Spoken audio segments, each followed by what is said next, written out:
मेरे चैनल में आप सबका स्वागत है।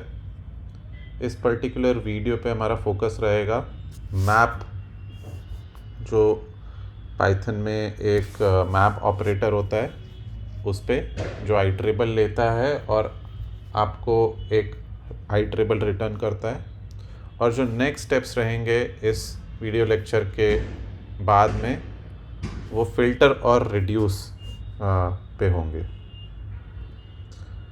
इसमें आपको आईट्रेबल और आईट्रेटर, इनका कंसेप्ट समझना बहुत ज़रूरी है, और जनरेटर फंक्शंस का अंडरस्टैंडिंग भी इम्पॉर्टेंट है। इस पे मैंने ऑलरेडी बहुत डिटेल्ड वीडियोस बनाए हैं, आप उनका लिंक इस डिस्क्रिप्शन पेज पे भी आपको मिल जाएगा। आपको हाईली रिकमेंडेड है, अगर आपने ऑलरेडी उन वीडियोस को नहीं देखा है तो प्लीज़ जाके उनको रेफ़र करें, एक बार वापस देखें, ताकि आपको कोई डाउट नहीं हो इस पर्टिकुलर वीडियो में। तो हाई लेवल कंसेप्ट है कि एक आईट्रेबल को ट्रांसफॉर्म करना होता है। आपको इनपुट दिया जाएगा एक आईट्रेबल, आपको कुछ ट्रांसफॉर्म करना है आइटम को, उस आईट्रेबल में जो भी आइटम्स है उनको ट्रांसफॉर्म करना है based on some business logic. मतलब आपके पास कुछ ट्रांसफॉर्मर फंक्शन दिया होगा, जो कि आपका एक आईट्रेबल का जो एक एक करके नेक्स्ट करके वैल्यू मिल रही है उसको ट्रांसफॉर्म करेगा, और आपको जो नया आईट्रेबल रिटर्न होगा वो ट्रांसफॉर्म्ड वैल्यू रिटर्न करना चाहिए। जैसे कि इधर पे जो एग्जांपल दिया है 1 2 3 4 5, अगर आपका इनपुट आईट्रेबल है और आपका ट्रांसफॉर्मर जो है वो स्क्वायर करता है, तो आपको जो आईट्रेबल रिटर्न होगा इसके बाद वो आपको 1 4 9 16 25, ये आपका इस तरह से वो बिहेव करना चाहिए। तो इसको देखने के लिए एक सिंपल सा एनिमेशन इधर देख लेते हैं कि आपका यहाँ पर जो डेफिनेशन इधर पे एक मेथड का है स्क्वायर, वो स्क्वायर जो है कुछ नहीं कर रहा है, बस एक्स जो भी पास हुआ है उसको स्क्वायर करके रिटर्न कर रहा है। तो ये हमारा ट्रांसफॉर्मर फंक्शन हो गया और ये हमारा इनपुट आईट्रेबल हो गया। तो जब 1 मिलता है तो हमारा जो आउटपुट आईट्रेबल है उसमें फर्स्ट एलिमेंट हमारा 1 रिटर्न करेगा उसके बेसिस पे, सेकंड का 4 करेगा, थर्ड का 9 करेगा, एंड सो ऑन। तो ये सिंपल एग्जांपल से आपको ये तो क्लियर हो गया कि अगर इस तरह का ट्रांसफॉर्मेशन करना है तो एक फंक्शन हमें प्रोवाइड करना होगा जो ट्रांसफॉर्मर फंक्शन कहलाता है।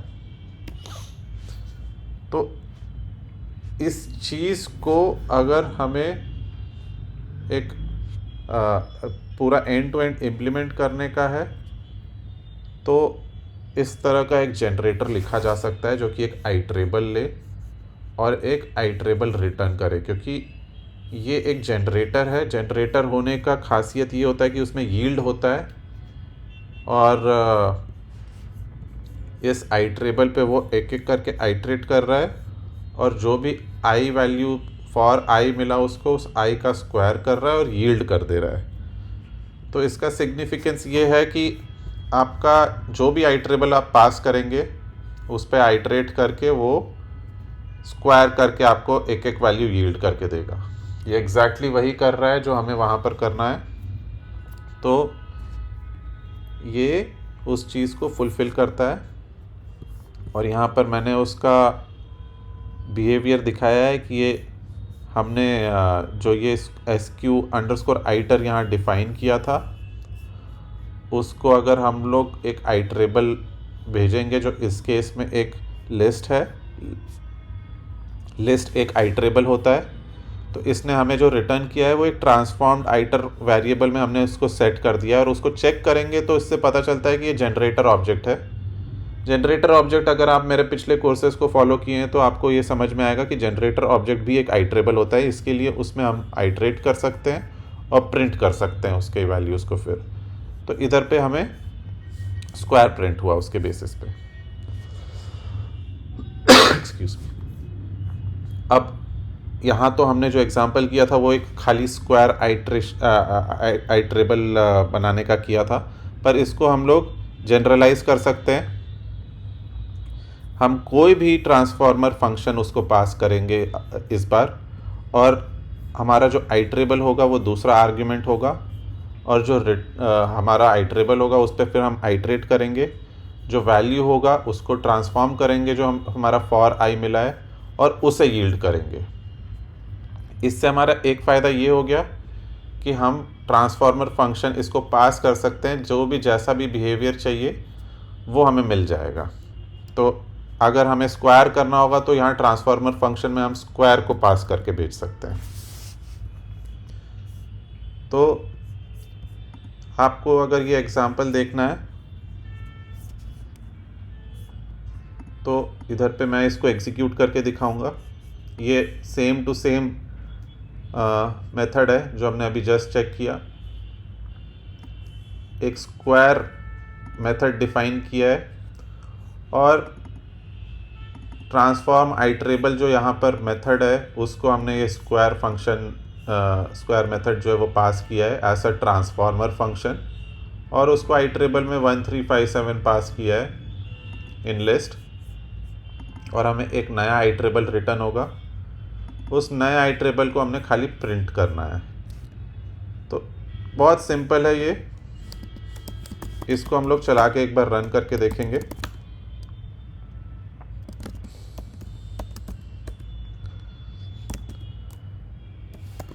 तो इसको एग्जीक्यूट करते हैं एक बार।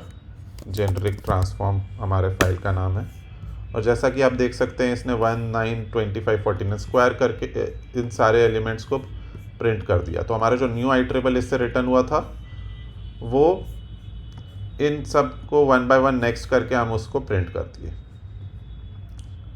काफ़ी सिंपल है।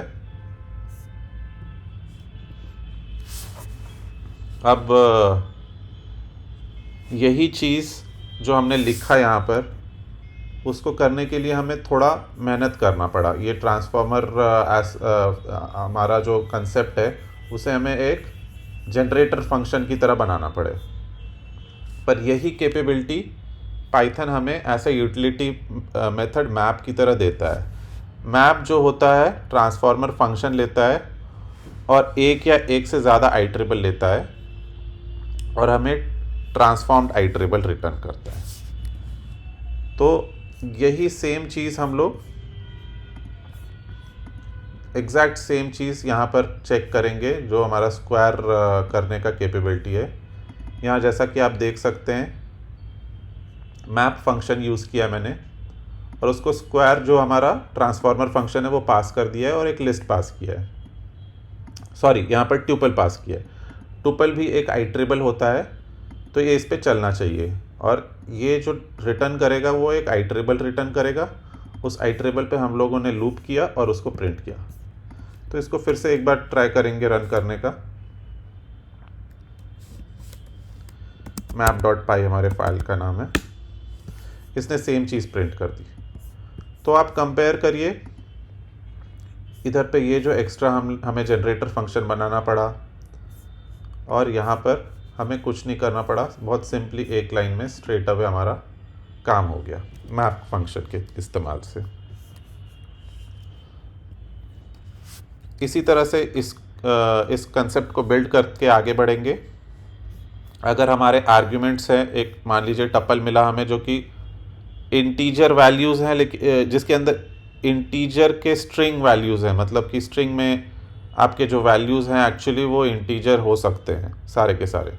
तो अगर हमें इंटीजर में कन्वर्ट करने का है, इसी आइट्रेबल को ऐसे आइट्रेबल में कन्वर्ट करना है जिसमें कि स्ट्रिंग के बदले इंटीजर वैल्यूज़ होंगी, तो हमें ट्रांसफॉर्म करना होगा इनपुट वैल्यूज़ जो हैं इसके स्ट्रिंग से, उसको कास्ट करना होगा इंटीजर में।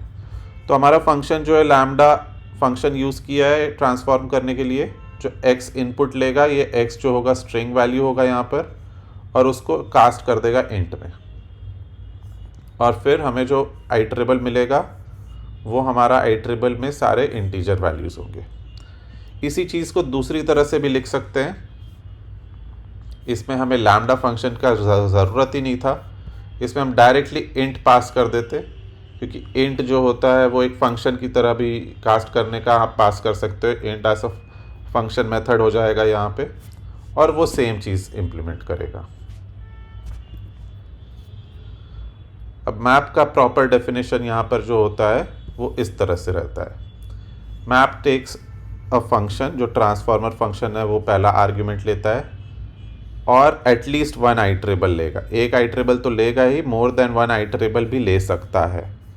और अगर एक से ज़्यादा आइटरेबल हैं तो उसका बिहेवियर क्या होगा वो डिस्कस करते हैं। कि मान लीजिए ये हमारा मैप फंक्शन इस तरह से कॉल हो रहा है, उसको हमने एक ट्रांसफॉर्मर फंक्शन पास किया है और उसको दो आइटरेबल पास किए हैं। पहला आइटरेबल जो एक टपल है जिसमें 1 2 3 4 है, दूसरा आइटरेबल जो है वो एक और टपल है जिसमें 5 6 7 8 है। तो ऐसे केस में जो फंक्शन जब कॉल होता है ट्रांसफॉर्मर फंक्शन, वो जितने आपके आइटरेबल हैं उसके हिसाब से वो उसको आर्ग्यूमेंट्स मिलेंगे। तो इस केस में पहली बार जब ट्रांसफॉर्मर फंक्शन कॉल होगा वो पहला एलिमेंट लेगा दोनों आइटरेबल से, तो 1 और 5 मिलेगा पहले, फिर उसके बाद 2 और 6 मिलेगा, उसके बाद 3 और 7 मिलेगा और फिर 4 और 8 मिलेगा। इसी तरह से अगर 3 आइटरेबल होंगे तो पहली बार जब ट्रांसफॉर्मर फंक्शन कॉल होगा वो 1 2 और A उसको मिलेगा, दूसरी बार 3 4 और B मिलेगा एंड सो ऑन। तो इस चीज़ का एक प्रॉपर एग्जाम्पल देखते हैं यहाँ पे। मान लीजिए हमारे पास एक आइटरेबल है जो कि है फ्रूट्स, जिसके अंदर हमारे पास क्या क्या फ्रूट्स हमारे गोडाउन में वो है इसके अंदर में। तो हमारे पास ये 5 फ्रूट्स हैं। उस गोडाउन में हर एक फ्रूट के क्या क्या कितने क्रेट्स हैं वो डिफाइंड है। तो जो पहला इंडेक्स है वो बनाना के लिए, दूसरा वाला एप्पल के लिए, तीसरा वाला मैंगो के लिए एंड सो ऑन।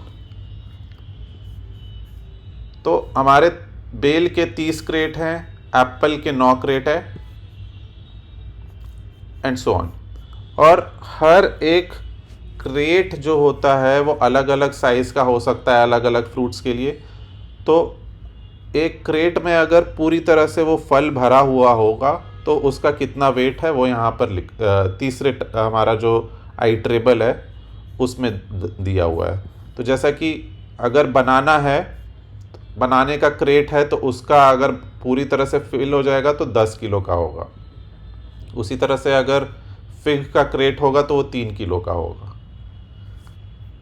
अब हमें निकालना है कि हर एक फ्रूट का टोटल वेट कितना है और एक स्ट्रिंग बना के रिटर्न करना है, जो कि इस तरह से होगा कि फ्रूट बनाना वेज अराउंड, जितना भी है 50 किलो है तो वेज अराउंड 50 केजीज। तो ये हमारा एक तरह से ट्रांसफॉर्मर फंक्शन हो गया। हमने इसे लैम्डा की तरह इम्प्लीमेंट किया है, जो कि f जो इधर एक फ्रूट का नोटेशन f है, x जो है वो ये सेकंड क्रेट्स के लिए और थर्ड वाला जो है ये पर क्रेट वेट इसके लिए। ठीक है, तो हमारा जो फॉर्मेट करके स्ट्रिंग लिख रहे हैं हम लोग, fruit f veg around x star y, मतलब 3 क्रॉस 10 हो जाएगा बनाना के लिए, और उसको हमने 2 डेसिमल तक उसको फॉर्मेट किया है, उतना केजीज रिटर्न होगा। और हमने फिर मैप फंक्शन में इस ट्रांसफॉर्मर फंक्शन को पास किया है एज द फर्स्ट आर्ग्यूमेंट, और उसके बाद हमारे 3 आइटरेबल भेज दिए, फ्रूट्स, फ्रूट क्रेट्स और फ्रूट पर क्रेट वेट। और एक बार जब हमें आइटरेबल बन गया, हमारा मैप्ड आइटरेबल जो ट्रांसफॉर्म्ड आइटरेबल है, हमने उस पर फॉर लूप चलाया और प्रिंट कर दिया जो बनेगा, आइटम मिलेगा हमें। तो हमारा आइटम जो होगा वो स्ट्रिंग बनेगा ये इस तरह से। तो यहाँ पर आ जाएगा banana weighs around 30 KGs, apple weighs 84.6 and so on. तो इधर आपने देखा मल्टीपल आइटरेबल को हमने इधर पे यूज़ किया और उसके बेसिस पे हमने कुछ ट्रांसफॉर्मर फंक्शन को इन्वोक किया। आज के लेक्चर में इतना ही। आई होप आपको मेरा मैप का लेक्चर पसंद आया और आपके अगर कुछ कन्फ्यूजन होंगे तो वो क्लियर हो गए होंगे। और इसके बाद भी अगर आपके कोई डाउट्स है तो आपको रिक्वेस्ट करूंगा मेरे कमेंट सेक्शन पे इस वीडियो के ज़रूर आप अपने क्वेश्चन पोस्ट करिए, मैं जितना हो सकेगा उनको रिस्पॉन्ड करूंगा। और प्लीज़ मेरे चैनल को सब्सक्राइब करना ना भूलें। पसंद आया तो ये वीडियो ज़रूर लाइक करिएगा। आज के लिए इतना ही। अगली बार मिलेंगे हम लोग फ़िल्टर और रिड्यूस के ऊपर एक और वीडियो बना के। तब तक के लिए थैंक यू, गुड बाय।